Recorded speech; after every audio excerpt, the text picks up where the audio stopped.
ভয়াবহ শব্দ, দাউ দাউ আগুন আর আতঙ্কে মানুষ ছুটছে এদিক সেদিক। উত্তরার দিয়াবাড়ির আকাশ আজ সাক্ষী এক হৃদয় বিদারক ঘটনার। সোমবার দুপুরে রাজধানীর উত্তরায় অবস্থিত মাইলস্টোন কলেজ ভবনের ওপর একটি প্রশিক্ষণ বিমান বিধ্বস্ত হয়। বিমানটি ছিল বাংলাদেশ বিমান বাহিনীর একটি প্রশিক্ষণ বিমান। প্রত্যক্ষদর্শীরা জানান, বিমানটি আচমকা নিচে নেমে আসে এবং ভবনের সঙ্গে ধাক্কা খেয়ে ভয়াবহ শব্দে বিস্ফোরিত হয়। বিমানটিতে ছিলেন স্কোয়াড্রন লিডার তৌকির, যিনি নিয়মিত প্রশিক্ষণ পরিচালনার অংশ হিসেবেই আকাশে উড্ডয়ন করেছিলেন। ঘটনার পরপরই সামাজিক যোগাযোগ মাধ্যমে ছড়িয়ে পড়ে একাধিক ভিডিও।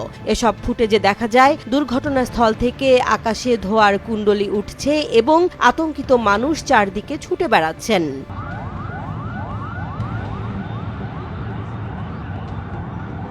দুর্ঘটনাস্থলে দমকল বাহিনী ও নিরাপত্তা সংস্থার সদস্যরা তাৎক্ষণিকভাবে ছুটে যান। প্রাথমিকভাবে আহত বা নিহতের সংখ্যা নিশ্চিত হওয়া না গেলেও ঘটনাস্থল ঘিরে থমথমে পরিস্থিতি বিরাজ করছে।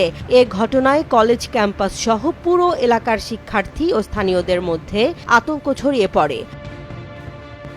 উত্তরার আকাশে আজ প্রশিক্ষণের গন্তব্য ছিল, কিন্তু তার রূপ নিল ভয়াবহ এক দুর্ঘটনায়। এ ঘটনার কারণ ও ক্ষয়ক্ষতি সম্পর্কে জানতে তদন্ত শুরু করেছে সংশ্লিষ্ট কর্তৃপক্ষ।